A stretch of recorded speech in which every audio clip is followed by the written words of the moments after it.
Miami Dolphin fans, and welcome to the Same Old Dolphin Show, part of the DolphinsTalk.com podcast network. I'm Josh Katzker. With me today and every day is my brother from the exact same mother, Aaron the Brain. Aaron, say hello to the people. Hello to the people. Wow, there was some Hacksaw Jim Duggan in that hello. There was a lot of Hacksaw Jim Duggan in there, and that's good because wrestling is having a moment right now. We don't need to delve too much into it, but wrestling is back. Wrestling is having a moment. Old wrestlers from the 80s having a moment right now, but it's good to be back on the show with you, Brain. It's been a minute. I think it's been probably a little over a month since we've done a show together. I think the last show that we did together was the schedule release reaction show. It's been a while. The summertime is my busy season in my real life job. So I don't have a whole lot of time between that and the fact that there's not that much going on with the Miami Dolphins. It's a good time for us to take a few weeks away, but we're back. And how you been? How's your summer? Summer's been good. Just been, catching up on, all my other shows and really having the weekends off to, not worry about football and spend time with the wifey and go out and take advantage of all the things that we have here in South Florida, eating at good restaurants and whatnot. And because soon we're going to have our weekends occupied by Dolphins football. And that means, Sunday afternoons for the most part are going to be spent here on the couch. And then in a couple of months, maybe on your couch. Let's go. The Brain is moving to New York. We're fired up about it. The Brain is coming up to New York, so we're excited about that.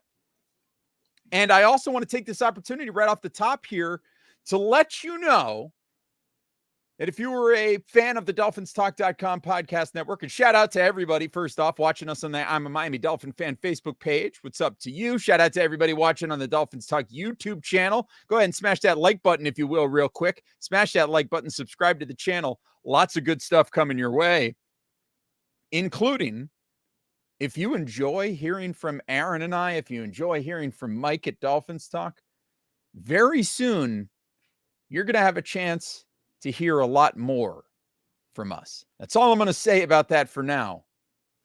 But as this football season gets going, you're going to be hearing a lot more from me and the Brain and from Mike over at Dolphins Talk. It's just a little teaser, as they call it in the biz, little teaser for what is to come later. But Brain, I'm glad you're having a good summer. I've had a pretty good summer. Been busy. Been, as is often the case in my house in the summertime, it's an endless stream of visitors coming to spend some time with us, which is great and wonderful. But, it keeps you busy. That between that and now both of my kids are on the same baseball team.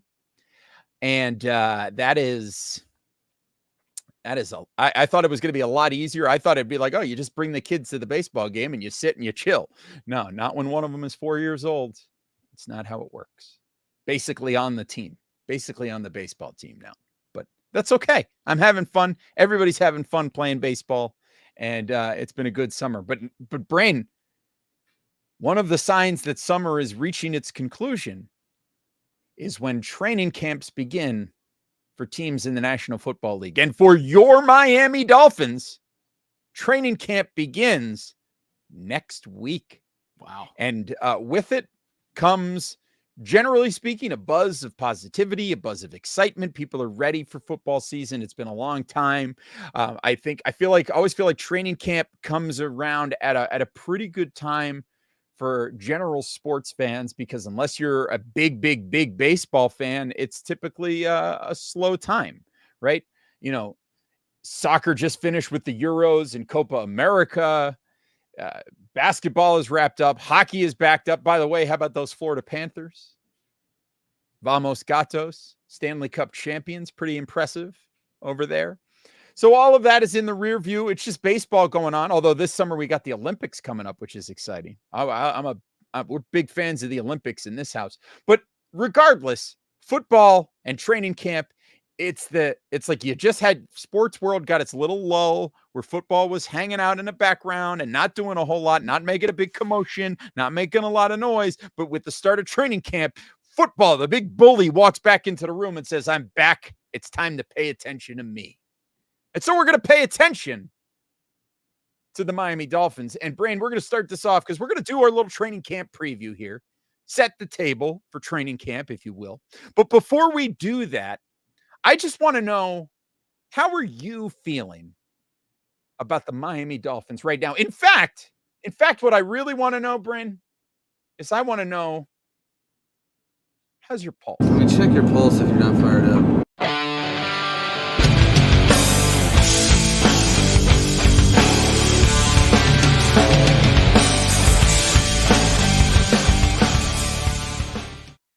That's right. It is time for a Dolphins Talk pulse check. This is where you tell us one word to describe how you are feeling about the Miami Dolphins right now. So go ahead and let us know in the comments, in the chat. Let us know right now, what is one word to describe how you are feeling about your Miami Dolphins right now? Let us know in the comments, drop it in the chat, and we will share your answers right here on the air. So, Brain, tell me, what is one word to describe how you are feeling about the Miami Dolphins right now? I'm feeling guarded.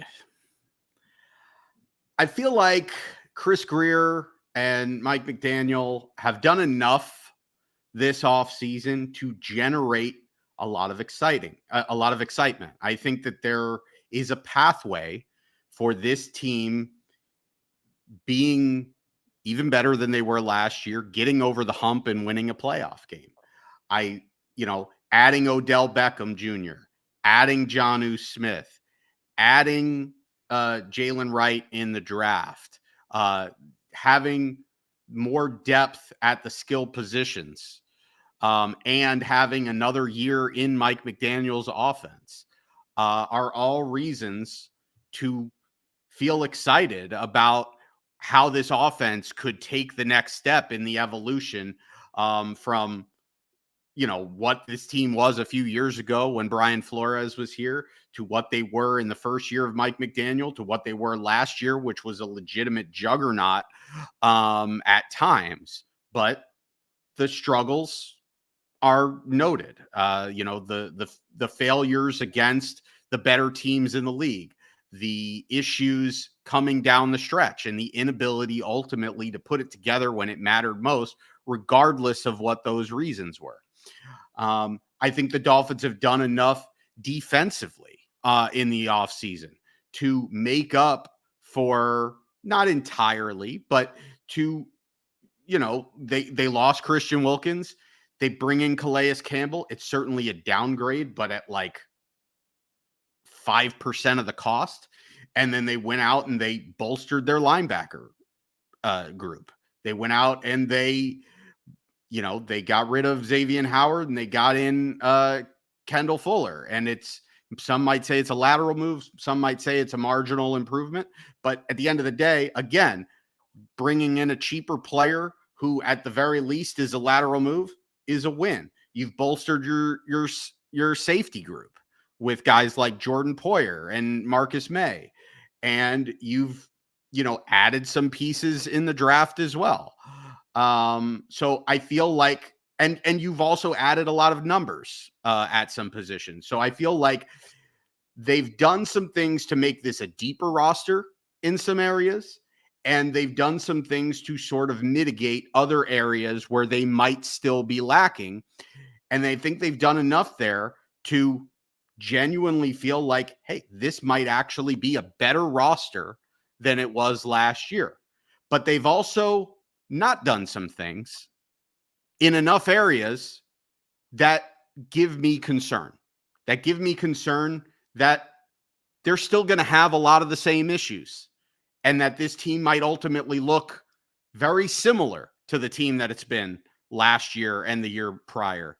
So as excited as I am at times for the potential that this team could have, I'm also very guarded because, aside from just being jaded by this team throughout my entire lifetime, there's a lot of reasons that I could still look at this team and say it's the same old Dolphins. Yeah, and I think that's fair. I don't think that is an unfair assessment at all. And I'll talk a little bit more about that when I share my pulse check here in just a moment. But first, I want to share some that we have from the people. So give me just a second here, and I'll pull some of these up for you. Chris Buston says cautious. And we've got Wonder Fin Woman says enthusiastic. Dolphins Talk says timorous. What does timorous mean? Spell it. Timorous. What does that mean? Let's see. I'm pretty well read, but I've never heard that word before. Full of apprehensiveness, timid, fearful of danger, deficient in courage. Huh. Interesting. Well, all right. I guess that's fair. And not too far away from how you're feeling, guarded. Jorge GM says curious. Jordan Murray says intrigued. Finn Correct says giddy. And the Dolphins end zone says same. Let's see what we've got here in the chat right now. Let's see. We've got Casey says optimistic. JM Santos says, well. And Cap for Life gives us a little monologue, but eventually concludes it with confused. And I think those are good answers. I think those are all good answers. And I'm going to tell you how I'm feeling, Brandon. It's not that different from you, honestly. I would describe my pulse right now as temperate. And what I mean by that is we're at the time of year where I think this is where you have the most honest response to how you feel about the team, because you've watched what they've done or haven't done throughout most of the offseason, and you're now heading into training camp, and you haven't gotten what typically amounts to, 2.5 weeks of a fire hose of propaganda coming from the team to get you fired up for the season. Right. You haven't had your brain poisoned with that. You're still far enough away from the season that the buzz of, well, just football season is back. And that just sort of colors things a little more for you. I think you're at a place right now, most people are, where they can sit down and they can look objectively and really, I think, have a fair assessment of where the team is without, at least before training camp. And they can have a reaction that I think is maybe not necessarily colored by news that has broken recently. They've had that cooling off period. And as I come into it right now, I think that I'm feeling temperate because, as you said, Brent, I think there are areas where this team has really added, but there are other areas where this team really has not. And in fact, in two of the areas that I think are most critical for this team, I would argue that they've probably gotten worse. First and foremost among them being the offensive line. Now, I think it's safe to caveat this statement by saying, look, if the Dolphins offensive line comes out there and they manage to stay healthy, and the Dolphins have, I don't think any conversation about the Dolphins and them falling short in the past couple of years, I don't think it's fair to have any of those conversations without first putting out the enormous caveat that this team has just had some brutal injury luck. And so I think that's very fair to say. I would also say it's very fair to say, as we've said on this very show many times, that injury luck is one thing, but when injury luck is injuries are part of the reason that the guys that you have are on the contracts that they're in, right? You brought in Teron Armstead on a cheap contract. You brought in a lot of these guys who have had injury problems. The Dolphins have played that game, bringing in players with maybe not the cleanest injury background. So, when you build your team out of those types of players, you can't really necessarily be surprised by the bad injury luck. So I think that's, when you say bad injury luck, I think you have to temper that a little bit, at least a little bit. But all that being said, it is still fair to say that the Dolphins have just been crushed by injuries. And I think if the starting offensive line, whatever that combination ends up being, even though I think Aaron Brewer is a downgrade from Connor Williams, I still think that this offensive line will ultimately probably be playing better than the offensive line was at the end of last season for the Miami Dolphins. But then on the other side, you've got Christian Wilkins, who the Dolphins have not replaced. And yes, they've brought in a large volume of players on the defensive side, and you've got Anthony Weaver bringing in an entirely new system, and that supposedly is not going to be relying on that defensive tackle play in the same way that it has before. But one of the reasons that Zach Sealer had so much success last year was that he was right next to Christian Wilkins, and the two of them really helped counter the other. When Sealer would get attention, Wilkins would take advantage. When Wilkins would take advantage, Sealer would take advantage. And this year they're not going to have that combination. So is Sealer going to get more attention? Possibly, probably. And how do the Dolphins cope with that? Remains to be seen. I think the defense for this team in general, I think, is an enormous question mark for me. I think there's a wide range of outcomes that we could see from that. But on the other side of the coin, is this team going to score a ton of points? Yes. This is a team that is going to score a lot of points. I feel like this is a team that is probably going to win a lot of games where both teams are, scoring 4 or 5 touchdowns, and the Dolphins are still going to win because they're going to have that ability to outscore teams. But the big question is going to come at the end of the season. Can this Dolphins team be successful enough in the regular season to forego having to worry about playing cold weather games on the road in the playoffs? That's going to be what it comes down to. Is this team going to be able to figure out ways to win like that? When the finesse doesn't work, when the timing is off, when the weather is bad, can this team figure out ways to gut out victories like that? In the first 2 years of the Mike McDaniel era, we haven't seen that. And as we come into year 3, that's a big question that I have. And quite frankly, it's an answer that we're not going to get an answer to until very late in the season. And so my feeling is temperate. I'm expecting to see some good things. I'm expecting to see this Dolphins team look good at times. I'm expecting them to look great at times. But they still have a whole lot to prove. And so that's why, as we head into the season, I'm feeling temperate. I'm feeling level-headed. I'm excited to see what they can do, but that I'm waiting for this team to impress me as opposed to expecting them to impress me, if that makes sense. Yeah, I think it's fair. Good. I appreciate that. So that's our pulse check, Brain. I guess you want to dive into this roster right now, or do you want to talk about the elephant in the room first? I think we could dive into the roster first, and then we can talk about the elephant. We'll save the elephant for later. Okay. Well, an elephant never forgets, so we won't forget. So let's take a look at this Dolphins roster. Brain, let's go position group by position group. How's that sound? Sure. So we'll start at quarterback because I think that's probably the best place to start. I think it's very clear to me that Tua Tagovailoa is going to be your number 1 and Mike White is going to be your number 2. The question is whether Gavin Hardison or Skylar Thompson is your practice squad guy who gets shuttled up and down between the main roster, if you will. Is Skylar Thompson going to be your QB3 on the practice squad, or is it going to be this new Gavin Hardison? Yeah, I mean, I don't know that it really matters, but I would think that Hardison would have a very uphill climb and would have to really impress both in camp and in the preseason, or have an injury to one of the guys in front of him to be that practice squad player.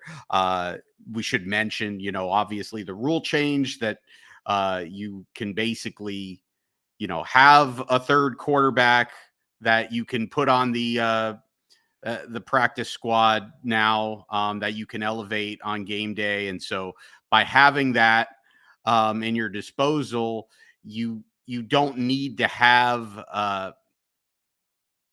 don't think you need to worry necessarily about keeping a third quarterback on the roster. Right. Because squad guy. Yeah. So, I mean, basically they're going to be a practice squad guy. And, I think, I guess the one possible thing that could happen is that you could put Skylar Thompson on the practice squad and another team could grab him. I think it's unlikely considering the rule changes, because I don't think very many teams are going to be carrying 3 quarterbacks. And I don't think Skylar Thompson is going to be good enough to move the needle for any team unless they have significant injuries at the position to be carried on a roster as a team's number 2 quarterback. But I guess it's possible. And if that's the case, then maybe that is the pathway for Gavin Hardison, aside from injury to one of those 3 guys ahead of him, for him, ultimately finding his way onto the active roster at some point this season. Yeah, I feel like that's probably right. So we'll see what happens there. I think that's going to be one of the interesting things to keep an eye on during preseason is to see how Hardison plays, because I expect him to get a decent amount of run out. I think we're going to probably be primarily seeing him and Skylar Thompson. I think this is really a Skylar Thompson maybe auditioning to keep his job kind of situation. But from quarterback, let's go to the running back room. This is a really interesting one. Now, we should mention that Savon Ahmed is currently on the non-football injury list, so he's on the roster. You also have Devon Achane, Chris Brooks, Raheem Mostert, Jeff Wilson, and the new rookie Jalen Wright. This is a very fast backfield here, Brain, and I think going to be very fascinating to see how many running backs the Dolphins keep, especially with this. Recently we've seen Devon Achane getting some play, perhaps out in a wide receiver type role, and how does that color it in? So, is this a situation, Brain, where you could see some combination of Mostert, Jalen Wright, Devon Achane, and perhaps one of Chris Brooks and Jeff Wilson on the roster at the same time? Or is it, you think, we'll get Mostert, we'll get Achane, probably get the rookie, and then you got Alec Ingold in there as well at fullback? Well, those 4 guys are definitely making the roster. None of those guys are getting on the practice squad. That's for sure. Whether they keep another running back, I think is going to kind of come down to a numbers game at some point based on how many guys they decide to keep at other positions. I tend to think they will keep another running back, but whether that's going to be Jeff Wilson Jr. or Savon Ahmed, or if they go a cheaper route and decide to hang on to Chris Brooks, I think that's all debatable. And that's going to be one of the interesting things to watch for in camp. As far as Devon Achane's role and him getting more utilization in the passing game, I think it opens the door up for this really being a 3-headed monster at running back. I think this is going to be, I still think Raheem Mostert, until proven otherwise, until he actually shows signs of his age and slowing down, he's your number 1 back. But Jalen Wright is going to be more of the spell guy to give Raheem Mostert a break. And Devon Achane is going to be a guy that, by having Jalen Wright back there to do that, it enables you to move Devon Achane around, to play him from the slot, to have some different packages where maybe you have, multiple of those guys in the backfield at the same time, where, you could potentially have a time where you've got Tyreek Hill, Jalen Waddle, both on the field, as well as Raheem Mostert and Devon Achane on the field at the same time, where you're just overloaded with speed and you really stress out the defense both horizontally and vertically because of it. And I think that's kind of how this team was built, at least on the offensive side of the ball. So it's exciting. I'm excited to see the different ways that Mike McDaniel is going to use these guys. Look, they didn't trade up from the 4th round to the 3rd round to pick Jalen Wright without having a plan in mind of how they wanted to use him. And I think the way these guys all kind of counterbalance each other, I think, and then in addition to the new weapons in the passing game, there's going to be a lot of excitement about the way these guys are used on offense. There's a lot to be intrigued about, a lot to be excited about. I think it's going to be fun to watch. Yeah, I agree. The speed aspect, particularly in that backfield, is really, really interesting. Let's go to another position room that is surprisingly loaded. That's the tight end room. Tanner Connor, Jody Fortson, Julian Hill, Hayden Rucci, Jonnu Smith, and Durham Smythe. Brain, my initial reaction to this is we're probably going to see a lot of Jonnu Smith. We're going to see a lot of Durham Smythe. And then, it's a question of whether or not Jody Fortson can beat Julian Hill to, a third tight end spot on the roster. I don't think we're going to see any of Tanner Connor or Hayden Rucci in the regular season. To me, that's where it is. My gut tells me Jonnu Smith, Durham Smythe with a little bit of Fortson and Hill, but you have another idea, Brain. You think that perhaps Durham Smythe doesn't even make this roster. Well, I think none of these guys, I think the only one of these guys, provided they stay healthy, that's really guaranteed a spot on this roster, and I don't even know that it's necessarily guaranteed, is Jonnu Smith, because they went out and he was literally the first guy that they targeted before even the start of free agency. He was the first guy that they targeted.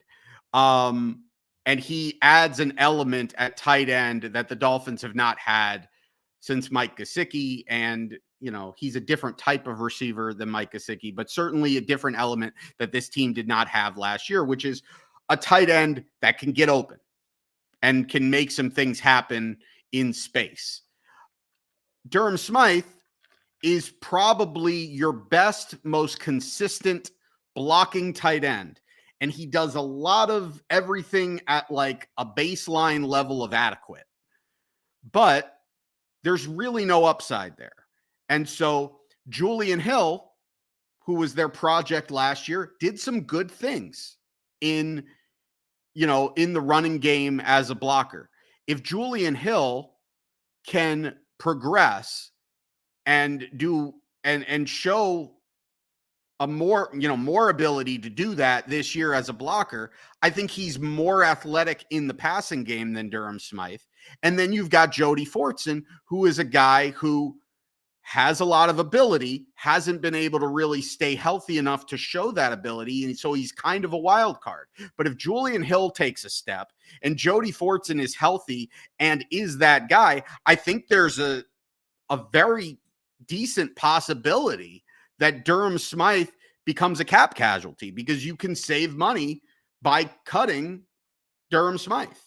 And look, that's where this team is at right now in trying to win in the margins and trying to save money where they can, not just for this year's roster, but also for next year's roster, to try to maintain as much cap flexibility as possible. So I don't think that Durham Smythe by any stretch of the imagination is a lock to make this roster.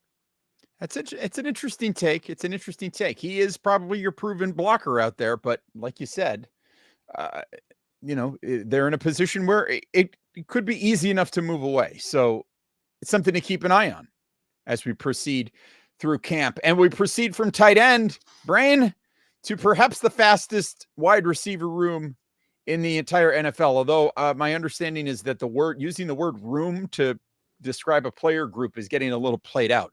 People are tired of hearing things about like the wide receiver room, the running back room. They just want to say so we could talk about the wide receiver group. How's that? Let's talk about it. Here's your wide receiver. They want us to go back to what we were saying like 10 years ago, the wide receiver core. The wide receiver core. Yeah, like the Marino core. So let's go through the Dolphins wide receivers. Odell Beckham Jr., Braxton Berrios, Jaquan Burton, River Craycraft, Eric Ezukama, Tyreek Hill, Braylon Sanders, Anthony Schwartz, Jalen Waddle, Malik Washington, and now, of course, on PUP is Taj Washington, which does not bode well for Taj Washington, who was, in my opinion, going to be a fringe roster guy anyway, that he's now starting training camp on the PUP. That's not great. Brain, how many of these dudes make the roster? Well, I feel good that they're going to keep at least 6, because I just think the depth is so good. And it's like you get at least 5 guys down and you're like, you can't afford to really put any of these guys on the practice squad because they're going to get picked up. So I think you're going to end up with 6. We know, obviously, that Tyreek Hill and Jalen Waddle and Odell Beckham Jr. are going to make the roster. That's a done deal. that's where it starts getting interesting, because you've got Eric Ezukanma, who seemed like he was going to be poised to have a big role last year and got hurt right at the beginning of the year and was out for the season. There seems to be a lot of positivity that he's going to be back and, and he's going to make a role for himself. I think if he does, I think the thing that he has going for him more than any of the other guys that we're going to talk about is he's a different body. He's a different body type. He's a bigger receiver that can do some things that these other guys that we're going to talk about can't do. And I think because there's still, we're talking about a guy that the Dolphins drafted. Granted, it was in the 4th round, but it was just a couple of years ago. I think he has an inside track on making this roster. And so if you're going to keep 6, we're really talking about 4 guys to fill out the last 2 spots, or maybe 3 guys. Maybe some of these long shots end up making it. But really what we're talking about is River Craycraft, Braxton Berrios, the draft pick, Malik Washington. And then, I think Taj Washington was probably a long shot. The fact that he's, starting it on the pup, we don't know for all we know, he'll be ready to practice. So it's probably not a good idea to count any of these guys off. But Braylon Sanders, I mean, he's been here forever. We're not going to see Braylon Sanders make this roster. Anthony Schwartz, he's an interesting one because he's got a lot of speed. He's got some special teams experience. He could be a guy that could potentially crack this roster. Did I mention Braxton Berrios? Because obviously they went out and they made an investment to bring Braxton Berrios back.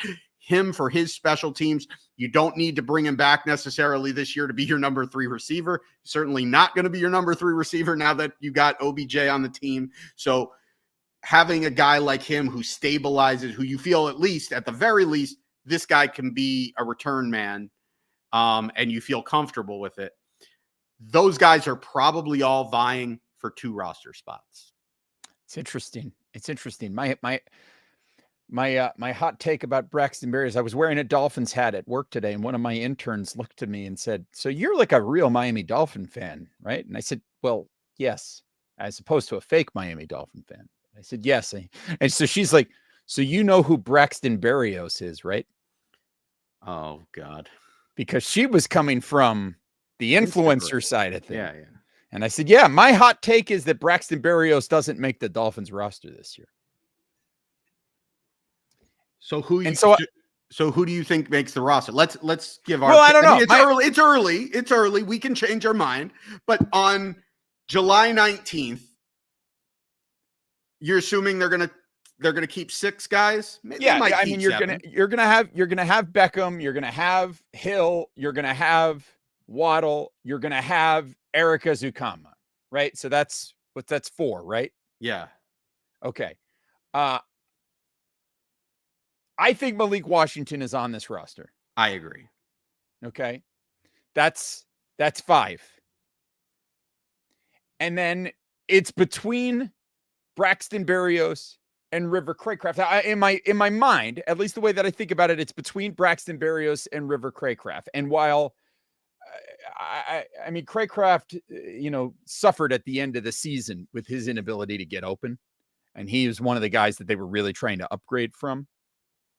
But I also don't think that Berrios helped his case as a receiver. I think that Berrios, in the case that he's making to be a special teams guy, especially with the new emphasis of how important special teams is going to be this year, with kick returning, with the NFL trying to make kick returns part of the game again, it is something that I expect that you're going to see from Braxton Berrios. But again, I'll go out there and say it. I didn't find him to be that impressive on kick returns.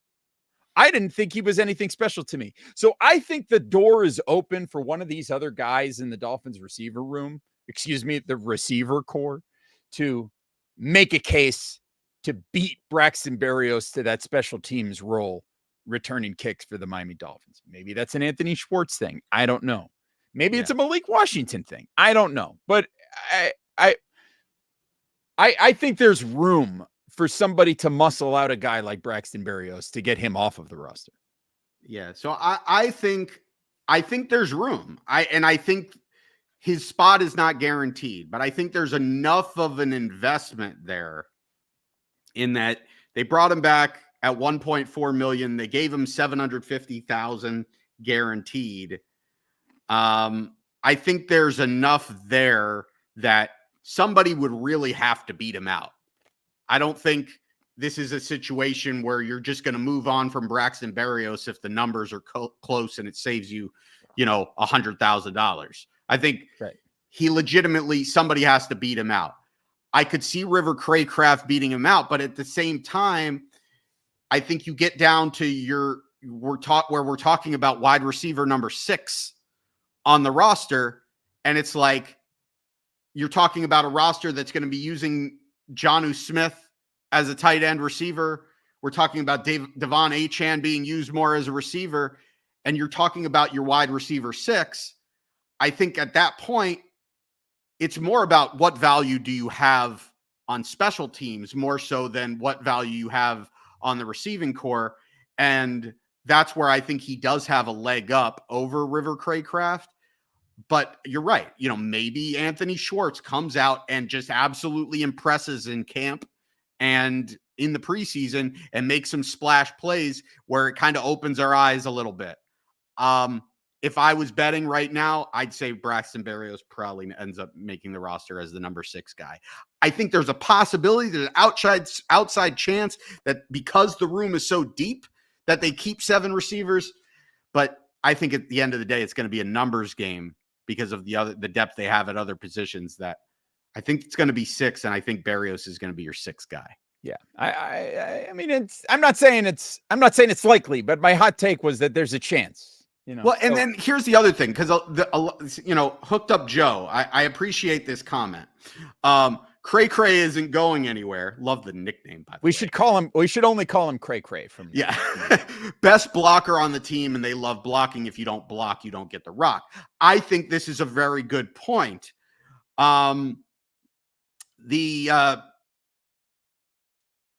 I had a point in my mind to kind of refute that, and now it's gone. But essentially, it just came back to me. Let's say you put River Craycraft on the practice squad. Is River Craycraft going to be picked up by another team? Maybe. I mean, this is a guy that was bouncing back and forth from the practice squad the last 2 years. Now, he has, in his playing time, done some things to put up a little bit more of a resume than he had prior to the last 2 years. But I don't know that there's a huge market out there for teams that are going to go out and sign River Craycraft to a guaranteed spot on the 53-man roster to start the season. So I think you can end up getting away with River Craycraft on the practice squad. And if he's your 7th wide receiver, at the end of the day, I just think it's a numbers game. You're not going to keep him over a guy with as much upside as Malik Washington, who you've got team control over because you just drafted him. And you made an investment to Braxton Berrios. So I think it really does come down to Craycraft and Berrios. And I think the return game aspect of it. Now, maybe Malik Washington turns out to be the return guy. And all of a sudden you're talking about Malik Washington as your 6th receiver. And we're talking about a 5th receiver in Braxton Berrios versus River Craycraft. And you decide, well, River Craycraft is more reliable and he could do some more things blocking. I just think it's a little bit of an uphill battle. Yeah, I mean, hard to disagree with that. But we've talked a lot about this wide receiver room, so we got to move on. We got to move back over to the offensive line because it's the last position group on the offensive side of the ball. I don't even know at this point, Brain, if we're going to have time to do defense today because of how long this is going so far. And that's okay. Screw it. We'll do it. Here we go. We're going to just go. Here we go. So offensive line, Aaron Brewer, Ireland Brown, Lester Cotton, Jack Driscoll, Liam Eichenberg, Chasen Hines, Austin Jackson, Matthew Jones, Robert Jones, Andrew Meyer, Byron Matos. My goodness, Brain, this offensive line is stacked, and that, goes without saying. You also have Teron Armstead over there as well. And you also have Isaiah Wynn, who's on the pup right now. Brain, how are we feeling about this offensive line? Oh, excuse me. Teron Armstead, Ryan Hayes, Kendall Lamb, Patrick Paul, Keon Smith, your tackles as well. Brain, how are you feeling about this offensive line unit, and where, if you had to guess, what is the starting five for the Dolphins offensive line on September 8th when they take on the Jacksonville Jaguars? Oof. This is the one area on the roster that we kind of referenced, that I referenced and you referenced in the pulse check, where I don't know that they did enough. I feel like they didn't. And I suppose they could still do more. It's not, they're not playing a game tomorrow, but it seems like they're ready to go into the preseason with the idea being that this is the roster. So we know that Teron Armstead's going to be the left tackle, provided he's healthy. We know that Austin Jackson's the right tackle. We know that Aaron Brewer's the center. Outside of that, all bets are off. Isaiah Wynn, they brought back. He was in the building the entire year while he was injured. So you would assume that they felt confident enough in his health that when they signed him, they were like, okay, he's going to be fine. But he's starting the training camp on the pup at this point. And it's got to be at least a little bit concerning. At right guard, at right guard, it's just as big a question mark. So it's just a bunch of guys, and you're just going to throw them in there, and you're going to see what sticks. They went out and they brought in Jack Driscoll. As far as the guys that they brought in from other teams in free agency, Jack Driscoll is probably the only guy on the offensive line that I could see potentially cracking the starting lineup. And Liam Eichenberg, I guess he's got an inside track at one of those starting guard spots, but I feel like if Isaiah Wynn is healthy, that's your starting left guard. And then right guard is a battle between Liam Eichenberg and Jack Driscoll. But one guy is not really being talked about. And I think it could be, we won't really know anything until training camp starts. And then we'll kind of get a feel for where this guy lines up. And that's Keon Smith. Because Keon Smith made strides as a tackle last year in very limited playing time, not very many snaps. So you got to make mention of that. However, this looked like a guy that was building momentum. And obviously with the draft pick of Patrick Paul, now he's probably at best your fifth tackle. So he's probably on the outside looking in the roster unless he could play guard. And if he can make a transition from tackle to guard and play at a relatively high level, maybe that is a guy that could make some noise on the offensive line. Just my 2 cents. Be interesting. I'm really curious as to, there's so many bodies. This is another area where the Dolphins have brought in volume as opposed to necessarily quality. They went quantity here over quality, it would seem. Again, this is an area where the Dolphins don't want to spend a whole lot of money. And, they want to play that game that they think with their style of offense that they don't need. They don't need a dominant offensive line. Again, they just need an average offensive line. And the way that their offense is built, it seems like that's something that they can work with. So we'll see how that develops. But Brain, we're going to move over to the defensive side of the ball. But before we do that, I want to talk to you about Caneswear, because the Same Old Dolphins Show is sponsored by Caneswear. Caneswear is the place to go for officially licensed apparel for the Miami Dolphins, Miami Heat, Hurricanes, Florida Panthers, and all of the professional and college teams in South Florida. Looking for the latest jersey, a birthday gift, or newest hat to hit the market of your favorite South Florida team? Check out Caneswear for their overwhelming selection of sports apparel. Located at 2655 South University Drive, Davie, Florida. Caneswear has it all. Shout out Davie, Florida. Not in South Florida? Hey, no worries. Visit Caneswear.com to shop their inventory from the comfort of your home, and they'll ship to you. International fans, we're talking about you too. Caneswear.com is the spot that Miami fans shop. That's Caneswear.com. Caneswear.com. Brain, have you been over to Caneswear? It's not too far from you. No, it's like right next to Las Spadas. Of course. You get yourself. Hey, is there a better day Then you go to caneswear.com. You get yourself a new Miami Dolphins jersey. You go to La Spada's. You eat a giant La Spada sub. You go back to Caneswear and exchange your jersey for one size up because the La Spada sub was too much. What a great day. Yeah. I was going to say your better bet is to go to La Spada's first, because you don't want to get, all of that oil and that vinegar. You don't want to drip some oil on your brand new, Tua Tagovailoa jersey. And have to exchange it. But you make a good point there. You go to Caneswear, you buy a jersey, you size up, you just you prepare. You're going to La Spada's. You're going to get yourself a Mama La Spada, so you go and you buy one size up. Boy, we're giving La Spada's a lot of free press here. I got to go over to caneswear.com and see if they'll exchange a Dan Feeney jersey for me. So. Brain, let's go to the defensive side of the ball. Let's start in the backfield, the defensive backfield, the cornerbacks, Ethan Bonner, Storm Duck, best name on the team by miles, Kendall Fuller, Isaiah Johnson, Kader Kohu, Jason Maitre, Saran Neal, Nick Needham, Jalen Ramsey, Cam Smith, Elijah Campbell. Brain, this cornerback group, where are we? I think perhaps the most intriguing piece of this for me, there's two. I'm genuinely curious what the deal is with Ethan Bonner. We got a little bit of action out of him late in the year in the playoff game when everybody was all beat up. But is he somebody that can be a real contributor? And then the other part is Kader Kohu. What's going on with Kader Kohu?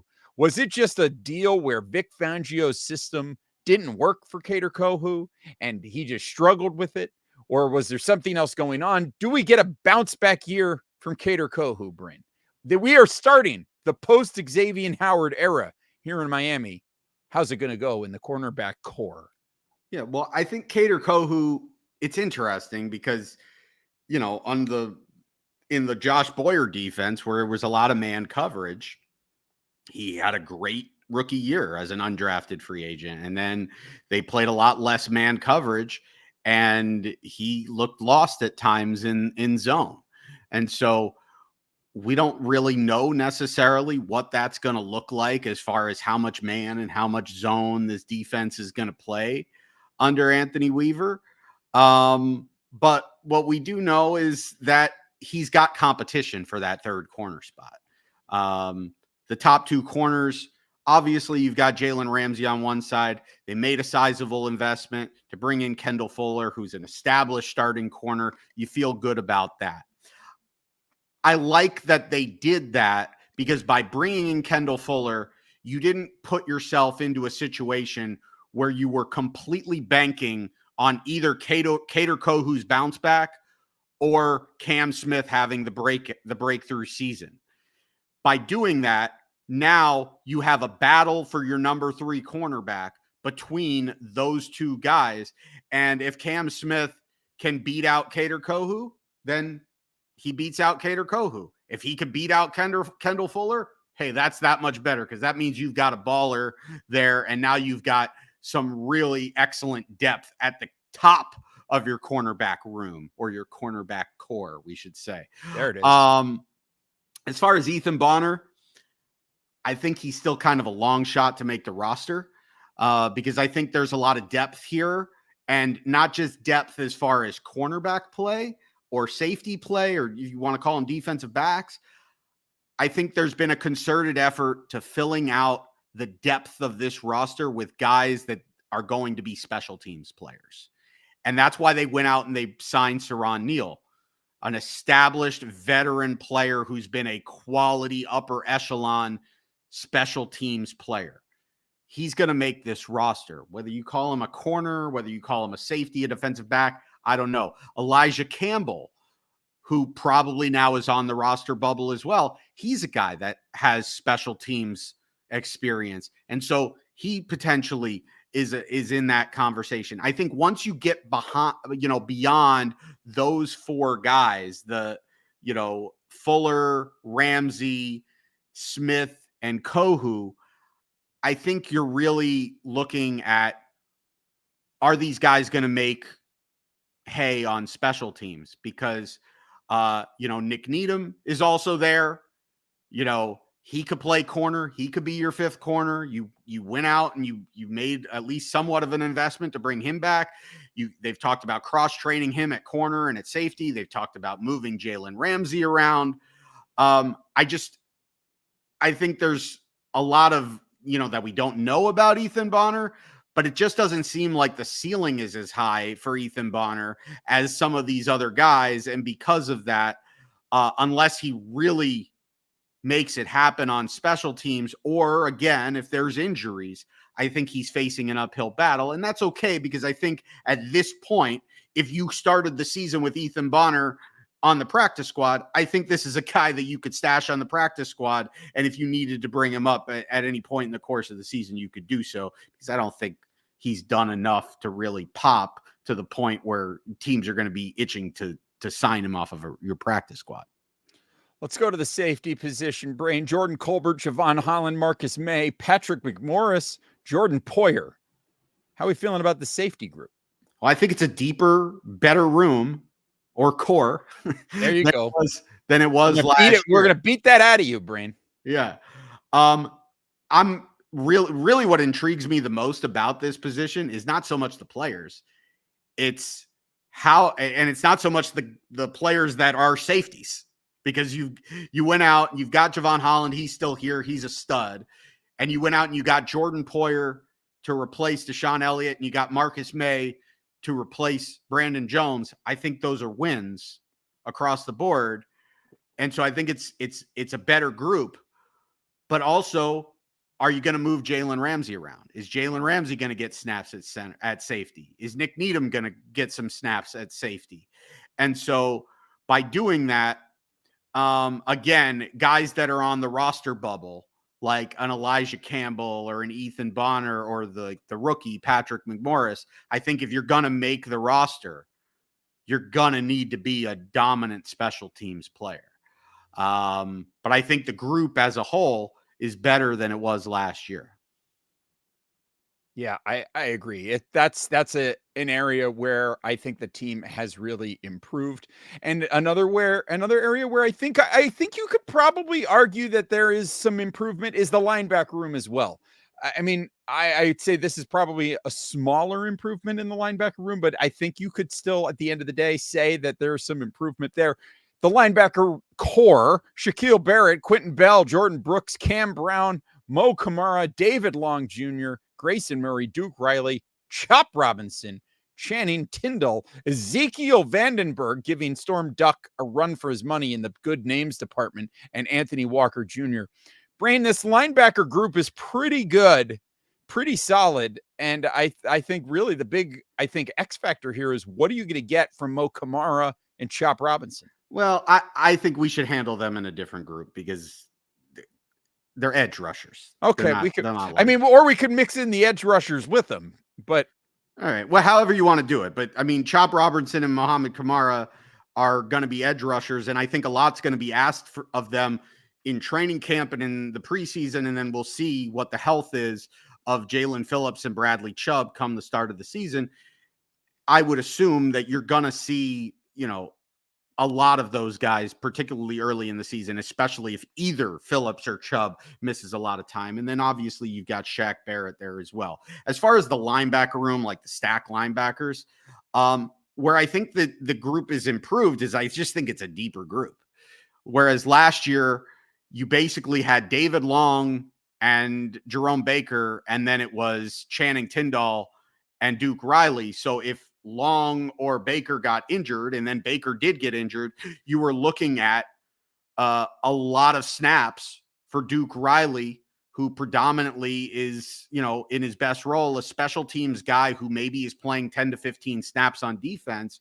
Or, God forbid the light ever comes on for Channing Tindall, that was it. Now you brought in not just Cam Brown, but also Anthony Walker Jr. You've replaced Jerome Baker with Jordan Brooks, which in my opinion is a lateral move. I know a lot of people have dumped on Jerome Baker, and I think a lot of it just had to do with the guy got a contract, and I don't know that he necessarily lived up to his contract. And I think the style of play, the style of defense that the team moved to from the Flores Boyer defense to the Fangio defense didn't necessarily suit his strengths. But I think it's kind of a lateral move. I think Jordan Brooks probably a better pass defender than Jerome Baker, but probably not going to give you as much from like a pass rush or run stopping ability.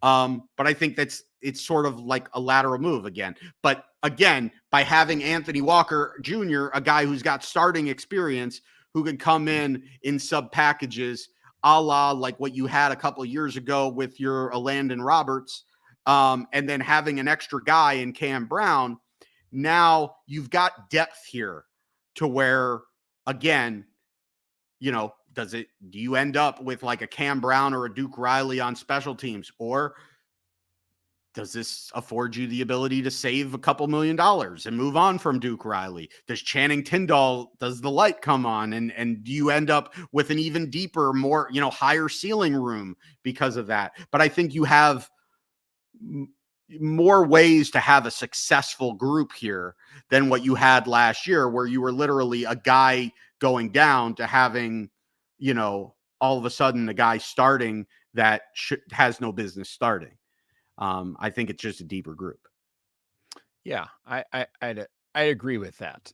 Let's go back then. Let's go to the defensive line, because that's where we're going to kind of finish up here. Calais Campbell, Neville Gallimore, Deshaun Hand, Jonathan Harris, Benito Jones, Mario Kendricks, Isaiah Mack, Leonard Payne, Brandon Peely, Zach Sealer, Tier Tart. And then, of course, we've got our edge rushers, Chop Robinson, Mo Kamara. We've got Bradley Chubb. We've got Jalen Phillips. Brain, what do you make of this defensive front? Because this is an area where, again, I think the Dolphins have a lot more volume. They might have a little bit more depth, but I don't know if I don't believe that they've adequately replaced Christian Wilkins. And I think that it's still a net loss in this unit. I would agree that it's a net loss. And I think you're going to miss Christian Wilkins, but I think they've added enough here that this is still a plus group. Like, Zach Sealer is still a very good interior defensive lineman. The fact that you brought in Calais Campbell. It's a great signing. It was a great signing late in free agency. Now you've got another guy that you could put next to Zach Sealer. Is he a step down from Christian Wilkins? Sure. He's absolutely a step down from Christian Wilkins. But again, you got him for like 5% of the cost, and you can move him around. You're going to have some odd fronts with 3-man fronts where Benito Jones can come in. He just had his best year where he played a lot as a nose tackle, and he becomes, I think, your de facto starting nose tackle. And then I just think you've got some depth here. Now, do I think that all of this depth is quality depth? No, I think that probably you're going to get between Neville Gallimore, Tier Tart, Jonathan Harris, Deshaun Hand, Brandon Peely. I think maybe 2 of these guys steps up and wins the competition, and you feel pretty good about it. But ultimately, you're not going to say, this is a great group. As far as your depth behind your starters. But ultimately, it's going to be a rotational group. I think they've raised the floor of this thing because let's face it, Deshaun Hand and Brandon Peely were outside of Raekwon Davis. And those were your 3 guys that were behind Christian Wilkins last year. And I think coming in, I feel like Tier Tart, Jonathan Harris, already those 2 guys are upgrades over Deshaun Hand and Brandon Peely. I would say Benito Jones is an upgrade over those guys. And then, you basically have now a competition between Neville Gallimore, Deshaun Hand, Brandon Peely, Isaiah Mack, Mario Ken, all of these guys. And so I think you'll round out the group to where I think from a talent perspective, your 4th and 5th interior defensive linemen might be slightly better than what you had last year, or at least, a lateral move, not worse. And the only place where you're really feeling the loss of Christian Wilkins is in the drop down from Christian Wilkins to Calais Campbell, which is a drop down, but Calais Campbell is still a really good football player. So I don't think it's a huge loss there. Unless of course one of those two guys, Sealer or Campbell, gets hurt, in which case you're having to elevate one of these guys behind them into a starting role. Yeah, it should be interesting there. And then on the edge, Brain, let's talk more. Jalen Phillips, Bradley Chubb. Dolphins are probably going to be without these guys for a little while. How is this unit set up to succeed without them? Yeah, I mean, to me, it's not. It's not set up to succeed without them, and that's the scary part. It sounds like Jalen Phillips, it's trending. I know he's going to start the season, the preseason on the PUP list. It's trending towards he might be ready to go. It's always trending towards he might be ready to go until he's not ready to go. But we're not necessarily getting the same optimism from Bradley Chubb, who suffered his injury about a month later on the calendar year. So a lot is going to be asked of Shaquille Barrett, who they brought in to be the replacement essentially for,